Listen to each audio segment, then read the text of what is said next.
Start. All right, Shalom Chavra, welcome back. Those of you who are first time, I'm gonna give a special shout out for Danielle for missing week one, and for Woo. Ayla joining us from the car. Shvach. On And that. Okay, Hadar from her room.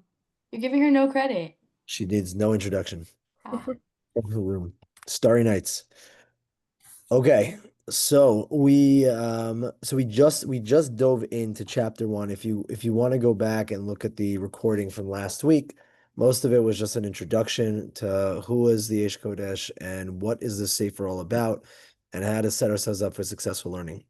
Chapter one could best be summarized where we left off, which is talking about, again, it's a book that's designed, it's a sefer that's designed to try to infuse the understanding within teenagers, young Jewish teens, of what is the derech, the path to be able to get to a place of, um, I guess, the best you can be, about reaching your potential in a big way. So chapter one is really all about infusing a love for Jewish identity into a Jew by understanding who we are, especially in a world today where there is a unbelievable amount of hatred towards Jews. I mean, like crazy. If you live in the internet land and in social media world, the amount of hate that's coming towards Jews specifically and Judaism is really not. I was telling my wife earlier today, I was like, I feel like I'm in like 1930s Germany. Like the propaganda machine is slowly beginning,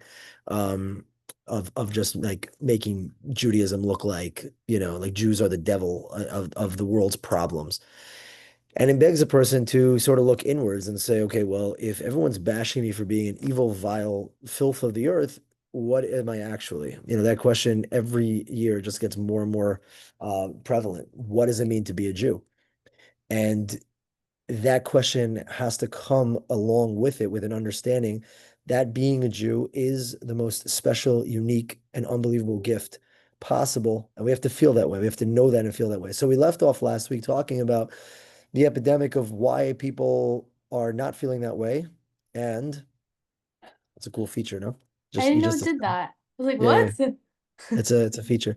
Um, the biggest population of Jews in America are the Jews walking away from Judaism. And I don't believe it's because there's something more enticing and exciting out there in life. I think it's because they just live in ignorance of who they really are. And the Piazetzner, sorry, he frames it most beautifully, which we talk about the triangle of doom, this vicious cycle that continues on and on and on and on, that needs to be broken. And it starts like this: that a person, a Jew, a young Jew, looks at themselves as if they're anybody else. They don't realize that they're special to be Jewish. They don't realize they're unique. They don't realize the gift that they've been given. As he says, Ashrecha, no Yisrael. He doesn't realize how special and unique it is, the fact that he's Jewish. And because he doesn't look at him as himself as anything different, and because he doesn't look at himself as anything special, just like everybody else, that takes away the ability to be able to enjoy and get pleasure from the things that God created in this world to give you pleasure and enjoyment. That is Torah and mitzvahs. Living life as a Jew is designed to give you the most beautiful, enjoyable life possible, but you cannot enjoy those things, right? There will Shabbos, kashrus, tznius, all these things will come across as a burden if you're missing that main nakuda, which is realizing what you are as a Jew. If you understand what it means to be a Jew, and you're able to internalize it, right, where it becomes a part of your essence, a part of your being, then doing those things are celebrations. Every single one of God's opportunities are celebrations. So that's step number two. You don't think you're special. It leads to you not enjoying all the things that Hashem designed for you to enjoy. And if you don't enjoy those things, it leads to the third thing, which is a reluctantness to get involved in Jewish practice. And if a person is void of Jewish practice and doesn't get involved in, Judaism is not a spectator sport. If you're not getting involved in what it is to be a Jew practically and living your life that way, well, then you're not going to ever feel special and never going to know how unique and special you are. And then the cycle will continue. That endless cycle will go on and on and on. I think it probably, let's see if it fits into the model of what we learned about Chachma Bina V'das this past Shabbos, right? That Chachma is knowledge, knowing what it means to be a Jew. Taking pleasure in the things that you have every right to take pleasure in is Bina. It's internalizing it. And then that translating into actual Jewish practice is the Das factor. So yeah, I mean, like, there you go. It's that's the roadmap for a person to be able to connect. So I asked last week, I asked Rihanna, answered it beautifully, and she will again now. What if you want to break that vicious cycle that goes on and on and on? Where do you attack? Which one of those Doing. links on the tripod do you attack first? Gotta make them feel special. Exactly. You said this is the cycle of Shakuel. I thought I should put that out there for the It's also the possible cycle of audience. it's the cycle of TJJ. TJJ exists to break that cycle, and we take aim. Well, I mean, we take aim at all three, but we primarily take aim at the top there, right? If you think about it, we don't tell anybody like they're supposed to keep Shabbos, and every mitzvah is essentially optional, right? It's not against the rules to do any one thing or the other. Tefillah is optional. It's really about going at the top of that pyramid, which is we want people to walk away understanding how amazing it is to be Jewish. Because if you do that, then that ultimately will change. Everything will then get reversed. Then you're going to be like, okay, my God, when I keep a Shabbos and I understand that I'm not just keeping Shabbat, but that I'm actually testifying to the fact that Hashem created the world, that I'm engaging in an intimate time and space that Hashem created for me to connect with Him, and that I'm supposed to be delving into just not only just unbelievable pleasure, but also a reality check to make sure I don't lose myself in a complicated world. It becomes the highlight of your week. It becomes something you look forward to every single day, not no longer of this whole like, oh, Shabbat is really hard, but I think I should do it. It changes the game. And then when you start practicing in Torah and mitzvahs, it becomes so unbelievably enjoyable. You just want to continue to do that. So that's how you reverse that awful symmetrical big words for no reason. All right. Welcome, Haley. Okay, so here we are. We're on page 59. But again, this in the last of the first paragraph on page 59 summarizes that. So it's definitely worth underlining if you have the safer. But because you don't feel these things, meaning all the things that they was talking about prior, how special it is to be Jewish, and you regard yourself as just another child, no different than anyone else, you don't find happiness in the things that you have every right to be happy about. What's more is this lack of happiness sometimes diminishes your desire to learn Hashem's Torah and prevents you from being able to hear his message. I want to add one more thing here because that last piece is very, very important. Prevents you from hearing his message, right? We said on Shabbat also when we were learning, we said there's a difference between I hear and I hear. I hear. I hear. Or in Morty's version, I hear. I hear. Anyway, the you can sit and you can learn, but it could go in one ear and out the other. He's saying that if a person is priming himself, right? If you're healthy as a yid, as a Jew, and you know what's going on, you feel good about everything. Now all of a sudden the gates are open to be able to be makabel, to be able to receive the messages of the Torah that you're learning. If not, it's all closed off. You could sit with someone there and they're incredibly resentful and they're turned off and they're all these different things and they think of themselves as garbage. Whatever you throw at them, it's just going to bounce off. It's not going to resonate within them. So he says, not only does it prevent you from desire to learn Torah, but also prevents you from being able to hear his message. You might sit in a shir, but none of it will resonate with a person if they, again, if they're not holding that place and they understand who they are and what they are in the greater context. So let's go weiter. That's why I'm writing to you, my dear son. I want to show you how to achieve this. What's this? This being the ideal state of what a Jew should be, which is living your life feeling a connection with Hashem, living a life where you have purpose and meaning, where your core values are on your sleeves on everything that you do, that you're building something in this world, that you're living with contentment in life. You're not lost and confused. You're a happy person. You're a secure person. All these things, everything that comes with the ideal way of how a Jew is supposed to live, following and practicing the ways of Judaism. The light of the Shekhinah, which is Hashem's presence, will shine from your face. Your mind, heart, and the limbs of your body will be open to learning Torah and to serving Hashem. Your heart and soul will feel closeness to Him, and you'll be able to pour out all your needs to Him as if you were talking to a loving Father. And He will hurry to answer you and respond to you because you are His beloved child. So this is big stuff as well. When he said in the beginning, Ashrecha no Yisrael, you have to realize that the children of Israel are Hashem's Bechor, his firstborn. right? That when he took us out, he took us out of Egypt to become his firstborn child, the one that he has the most upstanding relationship with, the one that he feels the closest with, the one that has the potential to be the closest with him. That's what we are. And if a person gets to that place where they recognize that when you're talking to Hashem, you're not talking about to just some big, massive God who's busy with other things and doesn't have time for you, but that you're actually speaking to a God who you're his child.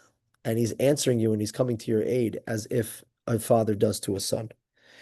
He says that then your entire every limb of your body will be lit up. You're just going to feel this unbelievable feeling of just happiness. My dear son, it could be that all this talk frightens you.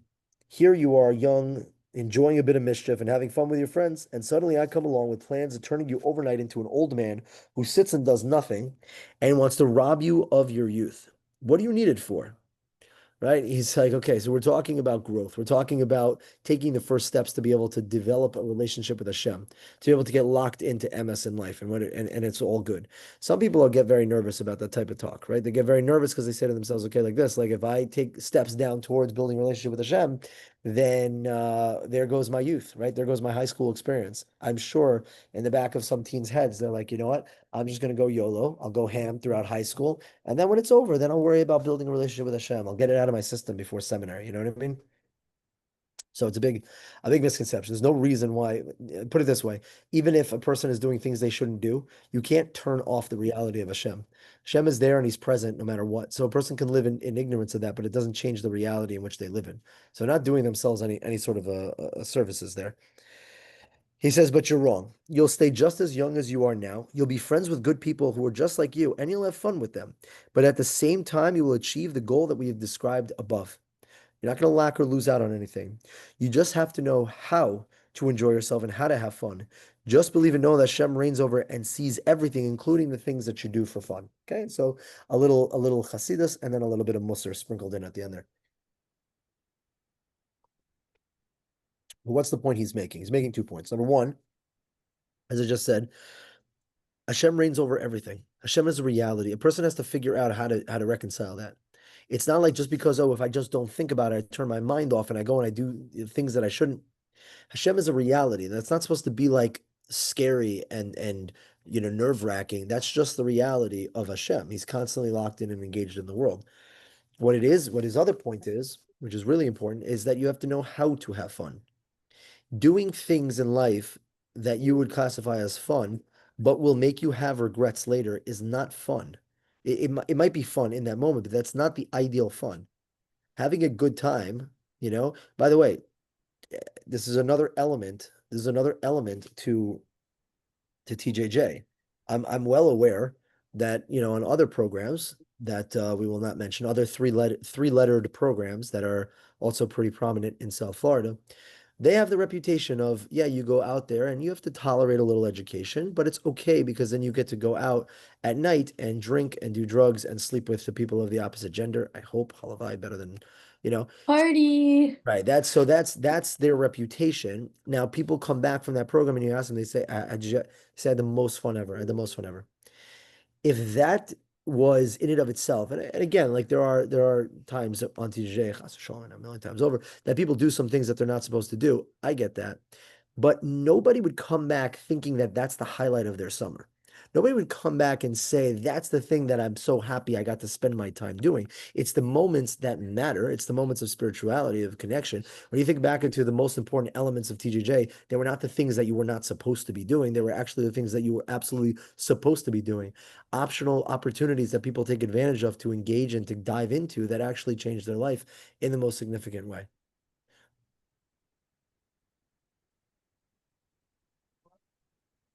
Okay. Second. Um, so this is so let's break it down a little bit, right? Person's a body and a soul. They're a gufan and a neshama. Okay, and there is pleasure for the body, and Judaism is very into it, and it's very important to be able to elevate physical into spirituality, but to not neglect the physical. But to neglect the spiritual doesn't make any sense. You see, on TJJ, we cater to both. Yes, it's very fun to go dance in a mosh pit and to sing and to have a water fight and do things that are fun for the body and eat good food and whatever, listen to good music. But there's also the ruchnius element, there's the spirituality side of it because that's when a person is getting the complete experience. The reason why other programs don't change anybody's lives is because they're only catering to the guf. The example, the example that I use, which is not a great example, but I have too lazy to come up with a better one. I've used this one for years, so we're gonna roll with it. You walk by and you see your friend getting a massage, and the masseuse is working their left shoulder, right? The left shoulder, and just working it and working it and working it. And for some reason, you want to be creepy, so you stand there and you stare and you watch. And eventually, 10, 15, 20 minutes go by, and you're just like, I don't get, like, are you injured in that shoulder? No, I just asked for a massage. Yeah, but why is he only working there? He goes, you go to him and you're like, do you realize that if you were to get a massage on the other side and across your whole back and potentially body, like how much better that would be? You would feel so much better. It's way more enjoyable. And the person in the chair turns around and just goes, stop. This feels really good. Like, I don't need, I don't need what you're selling me right now. And I feel like that's also a lot, like where people it's very easy to know that yes, going out and hanging out with your friends feels, of course, that feels good, but you're only catering to one element, one side of yourself. You're only catering to the guf. When a person caters to the neshama, now their entire body is engaged in something that's very enjoyable for them. Also, if So you're yeah, yeah, oh, if you're only on like this Zoom thing, it's revealing my messy room. Uh, if you're only like working, like you said, like the left shoulder, you don't even know like what you're missing out on if like you were to just like have both or like and that's why in TJJ, a lot of kids who never ever had a relationship with their spirituality, with that chiluk elokay mimao, like that piece of godliness inside of them, and then it hits, and that's why they get all like, what are they experiencing? They're experiencing something they never experienced before. It's like, imagine if somebody was brought up Christian and they were locked away in a tower for celibacy, and then they came out and they tasted good food and they saw good music and like they experienced something physical for the first time. They would also have that reaction and like, oh my God, this is incredible. So the point he's making is that neglecting the reality of the neshama inside of yourself and the spiritual realm of the world and the fact that you're made up of both is not doing you any services. You're still going to have fun, but you can have more fun if you incorporate that into the reality because you don't have to live your life A in ignorance or B in regret, right? I mean, know myself, so I don't have to feel bad about the things that I do. Parties are a lot of fun. They are. They're a lot of fun. But like should like you do a bunch of things you shouldn't do, or you like they're sitting there the next day feeling bad about yourself, like because your neshama knows that something not right happened or something not pure happened, right? For me, I love dancing. I love a good party, but you do it in a kosher way, you know? You do it, you go to a simcha, you go to a wedding. What can I tell you? You're doing the same things. You just do it in a way that incorporates spirituality into it. I promise you. People dancing. I go to I've been to a lot of non-religious weddings. It's very interesting how like in religious weddings clobber non-religious weddings, not even close. And the reason is because in a religious wedding, people who are God-fearing people, they come to that wedding and there's a huge element that they know that being Sameach, Chas, and Mikala is a huge mitzvah to make the bride and groom happy, and they are the centerpiece of the event. When they're on the dance floor, all the guys are surrounding the groom, all the girls are surrounding the Kala because it's their day. They're there to dance for their happiness. So there's spirituality infused into the dancing that makes it so much more meaningful, as opposed to in these secular weddings. I was at a teacher's wedding, and they weren't religious, and it's crazy. Like there was no mechitza, so I wasn't dancing, but like the bride was like walking around the dance floor looking for people to dance with because all her friends were just drinking and partying, like as if they weren't even at a wedding. And it's so crazy. Their focus is themselves, them having a good time. And it's just when you remove ruchnius spirituality, godliness from the equation, it's you're just not you're living half of yourself, of your being in that reality. So he's saying like this: you can incorporate Hashem into everything that you do in life, literally everything that you do. The one clip I saw from Aviel at La Casa, where he was like, "How do you take a soccer game and you make it?" Because that small iota of infusing spirituality into the physical thing, there's nothing wrong with playing soccer, but you can elevate the soccer game by not leaving Hashem out of the equation. Right. So that's what he's saying. We're not trying to rob anyone of their youth and turn them into an old man overnight. We're trying to have them understand the reality of the world, which is that there's an Hashem out there and it's a part of you. And don't neglect that side of yourself, right? How to enjoy yourself and how to have fun, because that type of fun where there's no regrets and you're adding in the spirituality of it is a much more enjoyable and pleasurable experience, and anybody who's actually lived it can attest that that is the truth. The same way that people eat and drink and take care of their physical needs because that's the way Hashem created them, so you also have a strong urge to play because you're still young. So just remember, while eating and having fun, that Hashem is the master of the entire world. He created it, He directs it, and He watches over it. Everything is His, including ourselves.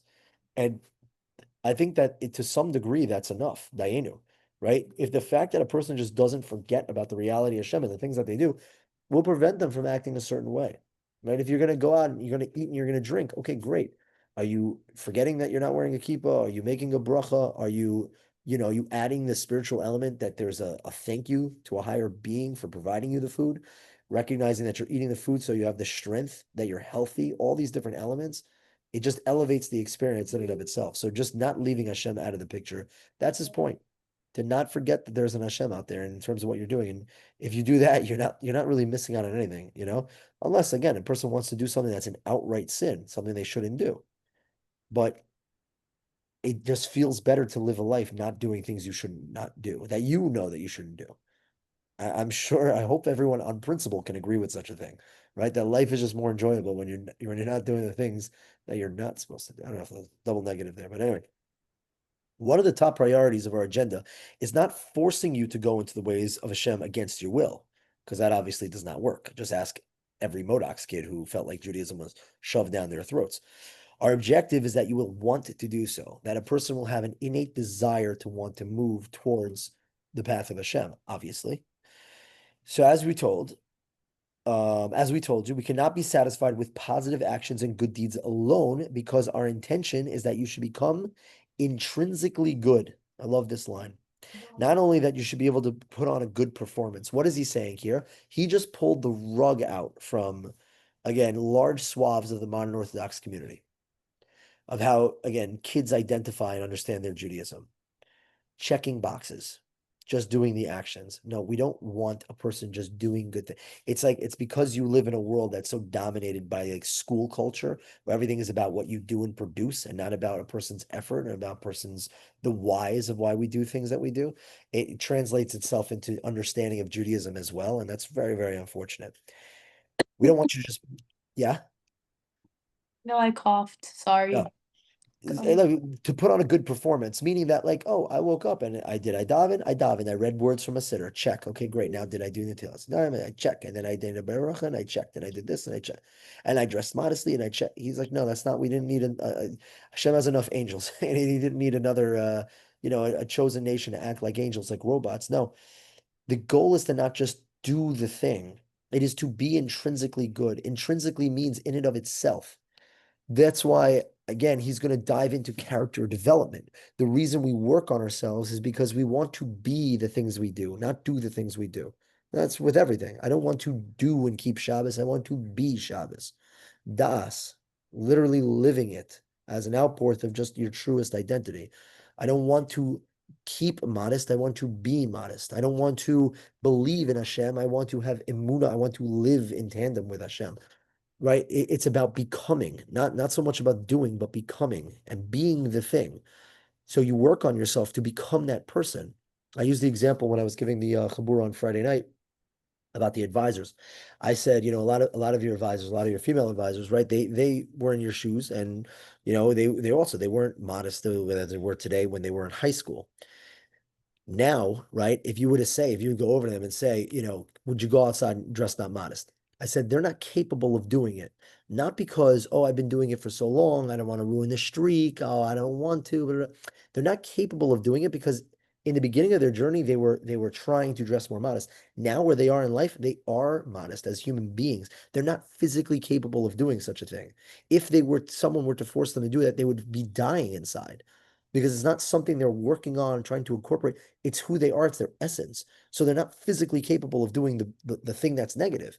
That's what he means. It's not just about doing good in the beginning. Obviously, when you're working on something, you have to do, but eventually you become that thing. And then it's your essence, it's who you are. And then what you're doing is not because you're doing it. What you're doing is because it's just a natural response. It's just your nature. It's just what you do. That's who you are. Right? I think I used it. Did I in my chavur also?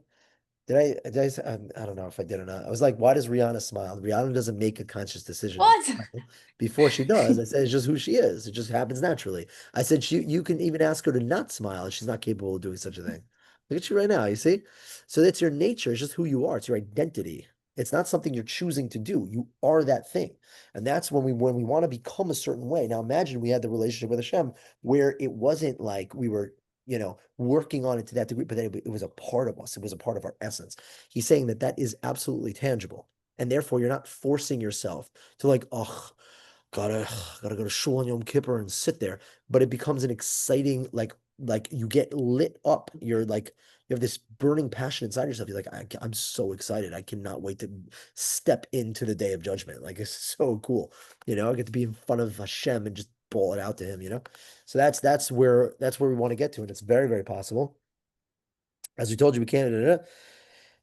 And since this is the goal that we've set for ourselves, the goal being, again, to be intrinsically good and become this person, we cannot leave you with a trace of negative thoughts or feelings, which is obvious. It's a basic psychological truth, right? It has to be done in a healthy way because in the process of your growth, and this is, by the way, why a lot of kids after TGJ burn themselves out and they crash and burn, simply because they do not allow themselves to be coached, and then they approach their growth in an unhealthy way. They do things like lock themselves in their room and stare at a wall for 25 hours every weekend for weeks on weeks on weeks until they finally say, you know what, I don't think Shabbos is for me. And the reality is, of course, Shabbos is for you. You just like, why? What did you do? You just burned yourself out. Person comes back and she's like, I'm gonna wear skirts every day forever. And it's just like, after like a week, you're just like, this is really hard for my mental, but I can't because Hashem is counting on me and I'm a ambassador of Hashem and I just have to keep pushing through.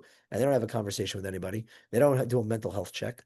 And then they end up burning, crashing and burning, right? So a person cannot be left with negative thoughts or feelings. A person has to be, now, that's not to say that there shouldn't be challenge and struggle in a person's journey. For sure there should be, right? Growth against resistance. That's a basic fundamental principle in the way that Hashem created the world to be. However, person cannot be in a negative, unhealthy state where it's weighing down on them. So he says that's essential in this journey, in this process.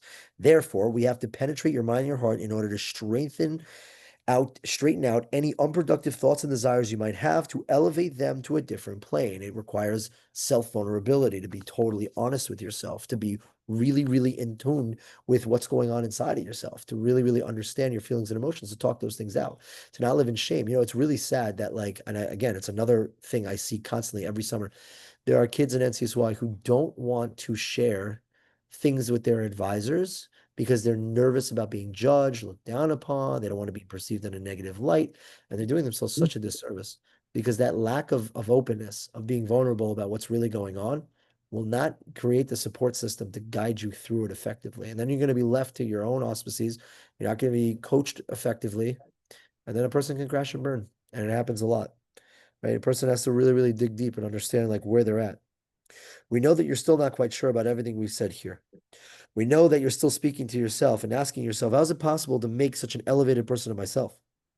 Not only that, how can it be that while I'm still young, I'll become Hashem's special, beloved child that they're telling me? Yes, self-esteem issues existed in the 1930s as well. My parents and grandparents were not like that, and I'm just a plain ordinary child.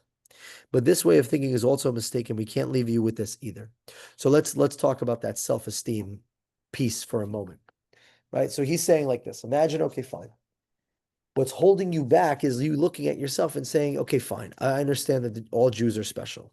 But me, right? There's 15.5 million of us out there. Like, okay, of course I know special Jews for sure. And I get what you're saying, but like me, self-esteem issues, right? A person not thinking that they're capable of greatness. So he's going to bring up some unbelievable points.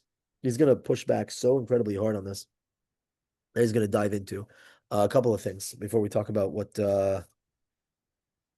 yeah, okay, we'll get to it towards the bottom of the page. So first we'll say like this. I'm an ordinary kid. I come from parents who are not that religious, who don't care about Judaism, and just a nobody. He says like this. Hashem himself is talking to you and to young Jewish lad. Listen to your father in heaven, as he says, as he transmitted through the Nevi'im and the sages in the Holy Torah. All we're going to do is collect Hashem's fiery Torah and put them together for you, so that you'll be able to strengthen yourself and become a mighty cedar tree in his forest. If you feel discouraged because your grandparents were not simple people, then elevate your viewpoint to look further back. Who were your forefathers? The holy ones, the Nevi'im, Tanoim, Amoraim, Geonim, and other many tzaddikim. The Gemara in Psachim says that if Jews are not prophets, they are the children of prophets. We're the descendants of greatness. The Gemara is not talking about a distant past. It's teaching us that even now, today, in your hearts and the hearts of all Jewish children, there lies the sparks that came from the Nevi'im. All you have to do is search for it and discover it in yourself. As it says in The Lion King, he lives in you. Your father's not gone, he lives in you. And we say every day in Shemona Esrei, B'zocher Chaz de Avos. We refer to them, we call upon the Avos. Why? Because that's where we come from. You might look at your situation and say, how can I be anyone? Nowadays, especially in the shidduch world, everyone's like, oh, what family? You come from a good family. Your family carries the most name. Wow. His father was a rabbi and the mother was from a dynasty and you got to remember that like Judaism comes like David HaMelech has a funky story himself. He comes from the story of Ruth and Boaz. He comes from the convert, the Moabite princess, the convert who ran away from home, who was like, gave it all up. And she was not of pure, she was a convert. Oh my God. Right? You go back and you see that there's funky the Tamar, the union between Tamar and Yehuda. That we come from a relationship that was formulated like that. Right? Not everything is as squeaky clean as we like to think it to be. We are the descendants of kings and prophets. If you go back in your lineage, you'll realize that you come from people who are incredibly elevated people. That at a certain point, your great great great grandfather, each one of us is from a certain tribe. So whatever tribe we're from, right? Whatever tribe we're from, was back there on the 12 tribes in the Midbar, had unbelievable status. So on the one hand, for a person to have low self-esteem in terms of their own Judaism, you can't because you come from royalty. You come from Malchus, you come from Nevi'im, you come from prophets, so you can't disregard that. But now let's hone in on something a little bit more individual. And this is something I wish, a message that everybody could hear because it's so important in terms of the way we look at ourselves and how we build ourselves up in terms of our self-esteem. The fact that you don't feel that you're better, that you're greater than any of your friends doesn't prove anything. You look around and you say, "Oh my God, like she's got the board position." I mean, it happens to be you guys are all very much elite, but imagine you looked around. Imagine you weren't, right? And you were like, "Oh, there's so many people that are so much better than me and stuff like that." Those are the special ones, not me. It doesn't mean that you're incapable of rising to tremendous spiritual heights. How do you know? I love this. Okay, this is right here. This is absolute fire. How do you know what really lies within the hearts of your friends? Can you really know what a Jewish child is? Listen and be moved by the words of the Midrash. Rabbi Yehuda says, see how much HaKadosh Baruch Hu loves the Jewish children. The Sanhedrin were exiled from Yerushalayim, yet the Shekhinah did not leave itself with them. The Kohanim and the Nevi'im were exiled, and the Shekhinah didn't go. Only when the children were exiled did the Shekhinah go into exile with them. Jewish children who learned Torah are so precious to HaKadosh Baruch Hu. When the Sanhedrin, Kohanim, and Leviim went into exile, the Shekhinah stayed behind. But when the children were sent into exile, the Shekhinah said, I'm so attached to them that I cannot be without them. Therefore, I accept upon myself the hardship of exile, and I will be with them and, so to speak, together with their suffering and in their pain. Hashem loves Jewish children. In fact, Jewish children, your tefillah has more power than the average Jewish adult. There's something very important to know. If this concept is difficult for you to digest on your own, then listen to the words of Yeshayahu Navi. For the vineyard of the eternal Lord of hosts is the house of Yisrael, and the people of Yehuda are planting his delights in it. The entire Jewish people is Hashem's vineyard, and each individual Jew represents a precious tree in which Hashem rejoices. As long as he follows his way, the ways of the Torah, you two Jewish youth are like a small vine in Hashem's vineyard. When we speak to you now, do we really have any idea who we're speaking to? Here we go. It sounds like this. When he speaks to you now, do you have any idea who I'm speaking to? No, I feel this way also when I sit in an interview on TJJ. I'm like sitting across from some rando kid talking to them, and I'm always thinking in my head, like, I have no idea who I'm speaking to. There's some people who are going to go out just inevitably and just become giants and fighters and warriors of the Jewish people. And it's like I'm sitting in front of them. It's like, I don't know if this is the person, and they don't know either. And it's kind of cool. It's kind of spooky, right? Neither do you know what you're really capable of achieving when you grow further in Torah and Avodas Hashem. Maybe you'll become a tremendous tzaddik, a brilliant Talmid Chacham, whose name will be known throughout the entire world. Perhaps you'll be a well-to-do businessman who serves Hashem devoutly, learns Torah and fears Him, who gives a tremendous amount of tzedakah and is good to both Hashem and to his fellow man and to attribute to Klal Yisrael. This type of person who any parent would be happy for his child to emulate. He said, indeed, we know from many Gedolei Yisrael, which means like giants of the Jewish people, who in their youth did not seem to be any different than their friends. It was only once they decided to devote themselves to Hakadosh Baruch Hu that they succeeded in becoming so great that they will forever be considered the forefront of the Jewish people. We will bask in the shade of their Torah and divine service and follow their lead until the times of Mashiach. What he's making the point is that when somebody's young, there's no way to know what they will or won't accomplish. I could speak from personal stories that I spent most of my high school years being told by educators and authority figures how I was going to amount to nothing, right? So a select few that felt otherwise, and that's what carried me. But it's very interesting when I remember I was in Farakwe one time years later, and I bumped into the vice principal of the school I went to in 11th grade for 4 months. And he came over to me. I don't know if he was trying to be cute or not, but he put both hands on my face and did the whole, is it really you? Um, you can't know. You can't know what's going to be within a person when they're young. I mean, we see that people like you lose touch with them and then you see them years later and you're just like, whoa, you're doing really well. It's like no one ever thought you were capable of much, right?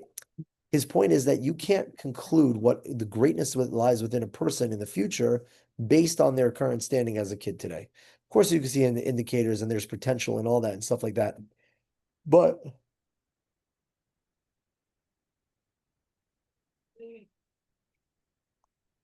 but one thing that you for sure can't do is a person cannot make any conclusions. And that's what he's going to say in this paragraph as well. When you look at yourself, you can't say, I'm not destined, I'm not destined for greatness. Like what gives a person the right to say such a thing? Because how do you know? First of all, you have the world in front of you, so you can choose any path that you want. But just logically, do you know how Hashem created you and what you're destined for? If a person starts on their journey of working on themselves, then it will unlock and reveal the potential that's hidden within them. Problem is that a lot of people don't even start climbing up the mountain because they have such a low image of themselves that they don't feel that they can reach the top. They don't even start in the first place. A person sabotages themselves more than anything else in the entire world. Yeah, for me, when I went to Israel, that was where I learned, like, because, again, being told that you're not capable of accomplishing anything in life, and then you go to Israel and then you realize, wow, success is a decision that comes from within a person. You start to discover things about yourself and you start to feel differently about yourself that you never did before. And that's ultimately what, if a person begins their journey, they're going to discover things about themselves and they will have the ability, they'll have the power to be able to do something incredible. We're not saying We'll finish the chapter here. We're not saying that all young people are equal in terms of their talents and capabilities. What we are saying is that no decision can be made, nor a conclusion can be arrived on the basis of a child's apparent talents and capabilities as long as they are still young. While you're young, you cannot come up with a conclusion. I am telling you, they have these ninth grade girls, Jewish Academy, who would tell me that she's like, no, I know I'm not special. I know I'm not. I was like, how do you, you're 14 years old? How do you know what you are? Like, who gave you the like? Wow, you know yourself so well. That's amazing. Really, really sad. Like a girl said to me, a girl said to me, I said, how do you feel about people? Like people, a lot of people say you have a lot of potential. I'm like, I'm not crazy about that line in general, but like, how does that make you feel? And she said, I don't like it at all. I said, why? She's like, well, because if people think I'm special, then they'll get to know me and then they'll realize I'm not. And I'm like, Never. Oh, no, I'm like, so that's so, sad. it's sad, but it's just like he's like screaming. He's like screaming through his safer. It's just you can't do that. It doesn't work that way. You have no idea what Hashem put you here to accomplish. You don't know what's inside of you. How can you make a conclusion when you're 14 years old, how great you're going to be in life? When you're 15, 16, 17, you know what your life is going to look like in 30 years from now. How can a person, I know, these kids, I know me. I know that I'm not capable of anything. It's like, okay, you know, these are the students whose innate abilities remain so hidden that it's almost inconceivable that they will become Gedolei Yisrael in Torah and Avoda. Then one day, to everyone's surprise, they grow up to be so great that Jews all over the world subjugate themselves to them. And unfortunately, we've seen the opposite as well. And this is the pain. This is at least for me, I literally get anxiety sometimes watching kids throw their lives away when I'm looking at them and I can see, again, this is my talent, the gift Hashem gave for me. I can see in people what they sometimes can't see in themselves. And my goal is to try to help them see what I see over the course of time.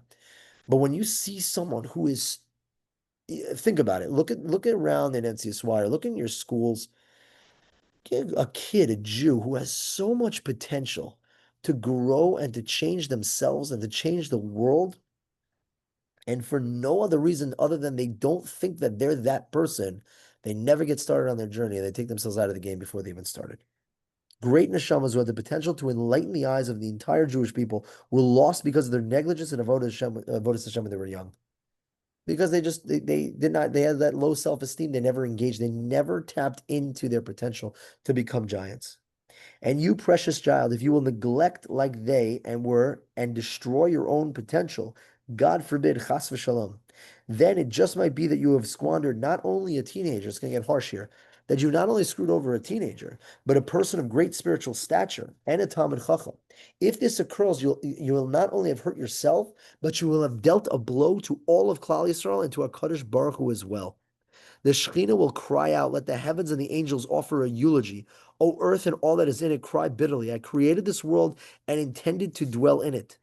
The Gedolei Yisrael and the Tzaddikim draw my presence into this world and sanctify my name there. They spread my word and all of its habits and subjugate themselves to my service. And this young person, who I waited to become a tzaddik and a gadol, laid his ability to sanctify and to draw to me in this world a waste. A leg of the earthly throne of glory has been severed. A part of my Shekhinah has been banished from the world. How intense is that?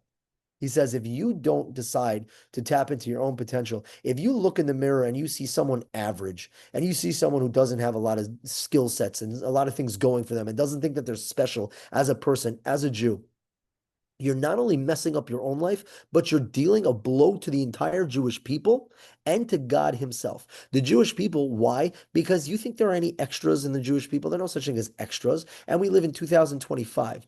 We're about to enter into one of the most, not the most crucial time in Jewish history is right now, today. And if you're born and alive today, what does that tell you?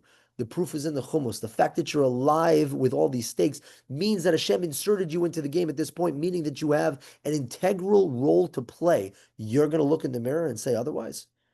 If all the Jewish people are counting on you, I see tremendous talent out there amongst Jewish people. Tremendous talent in Hollywood, in pop culture, in politics, in tech. People like Mark Zuckerberg, people like Drake, people like Bernie Sanders, Jews who don't have an inkling of what it is to be a Jew, who are so totally checked out, but have tremendous potential. And they imagine if these people were warriors for the Jewish people instead of warriors for their own pockets. It's crazy what the state that the Jewish people would be in, the amount of talent that we have out there in our nation, of so many people who turn away simply because they never looked inward to see who they really were or to reach their potential. So there's two layers here. There's turning away from your Jewish potential, and there's having a low self-esteem in terms of you as a character, as your character. And the reason it's a blow to Hashem in such harsh language is because put yourself in Hashem's shoes for a second. Have some empathy for Hashem. Hashem is sitting there, he's orchestrating the world, he's getting things on. And when the Ikvas Mashiach, we're at the end of days, and Hashem says, okay, I've been holding your special neshama, holding it here, ready to release it into the world. And what do? I put it out there, you're a baby, and you're growing up, and boom, finally you get your seichel, and you have your bar bat mitzvah, and now you're 13, 14, 15, 16. Now you're capable of starting to get to work. And what do? You turn away from me. You look in the mirror, essentially telling me, Hashem says, that I made a mistake, that you're nothing special. Are you joking? If I'm the one who decided to bring you out here and give you talents and traits, I give out that exercise, the life hacks contentment, and I tell people to write down 5 skills that they have, 5 strengths that they have. And you have these girls who are just like, I have nothing special about me. I don't have any strengths. I was like, really? You know who disagrees with you? Hashem. Hashem disagrees with you because every single person has talents and strengths, and he put you in here to use them, and he gave you those tools. And instead of you taking them and using them and to change the world and make it a better place for the world and for the Jews and for Hashem, you decide to go, I think I'm just going to think lowly of myself and accomplish nothing with my life. Hashem is saying, you've severed you have free will. You can do whatever you want. You've ripped off a leg of my throne. It's painful. It's painful. And I see it as well. I meet a lot of kids and I see some unbelievable neshamos who can do unbelievable things. And it pains to watch them just basically look and follow a path that was not meant for them. Like an ant in American society. I'm just like anyone else. I'm going to go off and get my career and live my life the way that and it's like, what are we to do as the Jewish people? What are we to do? The reason why people do not become successful, the reason why people do not change the world is because they are the biggest culprit in their life that prevents them from doing so. They don't think of themselves as capable. If you don't think you're capable of it, learned helplessness. If you don't think you're capable of doing something, you'll never be able to do it. But the proof is in our reality, the fact that we're alive and have these neshamos at this most crucial time in Jewish history. So yes, he's going to be harsh, and rightfully so. If a Jew decides to pass up on their potential, they have not only ruined their own life, but they've taken a hit to the entire Jewish people because we miss out on having someone as great as that person. And Hashem himself is saying, how could you do this? I gave you everything. I gave you everything, put you out there to change the world, and look at what you're doing, acting like you're good for nothing, like you have no talents and traits whatsoever. It's unacceptable. Jewish youth, you carry a tremendous responsibility far greater than you realize. It is you who's going to establish the future generations of the Jewish people, future tzaddikim, Torah giants, and community leaders. They're going to come from you. The eventual revelation of Hashem's Shekhinah and the coming of Mashiach lies in your hands as well. Do you really want to cause Klal Yisrael to continue to waste away in exile and Golos without prophets, Nevi'im, without leaders? Or do you think it's fitting that while you're in Golos, we should continue to deteriorate down to the very depths to the point that your generation will, God forbid, not have Gedolim and Tzaddikim who will be able to stop the deterioration, revealing the sanctity of God in this world? Will Hashem suffer all this in silence? We're supposed to have each other's backs over here. We're supposed to advance the plight of the Jewish people. What's happening with us? That when we take ourselves out of the game, we're affecting the entire nation. We're here to change the world for the better, and we need all hands on deck. You might be tempted to rely on your friends and say, let my friends, they'll be the future giants, the future Gedolim. They'll flourish like the other students. I want to live an easy life. I want to live average. But the problem is that your friends might be saying the same thing about you. And everyone's looking for somebody else to be like, they'll take the mantle, they'll carry the torch. While you're relying on them, they might be relying on you. And then what type of future will Torah have? What kind of future will Klal Yisrael and the holy nations have? And what will happen to Hashem Shekhinah in this world? To all Jewish youth who learn Torah and seek Hashem, I say, it is incumbent on each and every one of you to discover the sacred Jewish neshama that lies within you and to become a pillar of strength, a person of whom Klal Yisrael can rely on. None of you are free to absolve yourself of this responsibility. You have God, the entire Jewish people, and yourself counting and relying on you to reach your potential. Now, where that rabbit hole goes, I don't know. We'll figure it out together. But you're not absolved from the responsibility to start that journey and start that path to begin to work on yourself. You are not allowed to have a low self-esteem, especially not when you're a Jew. You're not allowed. There's there's there's more evidence to lend to that you are special and unique over your own opinion or your own self-esteem that was formulated from TikTok and other social media apps, which is nonsense. That's what it is. It starts with a Jew recognizing how special and unbelievable you are. You wake up one day and you realize you're royalty. You're royalty. What, malasot, you're royalty.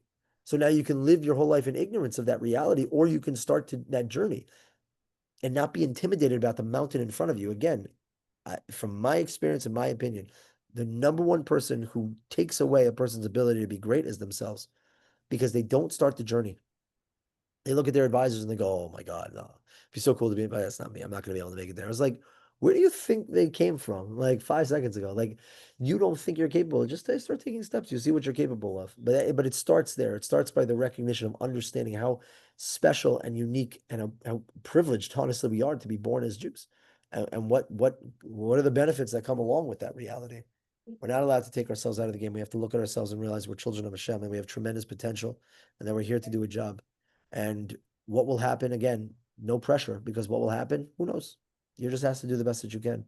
And none of us are free to absolve ourselves of that responsibility. We have ourselves, all of Klal Yisrael and Hashem that is relying on our success. So that is the end of chapter 1. That is really meant to just be a long pump up speech. Really, just to, if I am like dead tired, if I had more energy, I'd get more animated. But it's a pump up speech. It's supposed to light you up and make you feel incredibly good about who we are and what we are and what our task is in front of us. Chapter number 2, the student's first steps towards change, right? And now you're supposed to be inspired to say, okay, fine, I want to begin my journey. I want to figure out how to maximize my potential. I recognize that I'm special and I'm unique. I want to I want to begin that journey. What do I do now? He's not going to leave you hanging. Next chapter, we're going to start to talk about different mindsets that a person needs to have, and then we'll get into actual practical application. How does a person implement change into their life to become great? So we'll pick that up. Start the show. No, not next week. Ooh, we're gonna have a lot of breakies. Uh, Hobby, yeah. Any it's all questions cool. before I'm gonna end the recording? Any questions before I end? Bye recording. It's been fun. I guess not, right? That was crazy.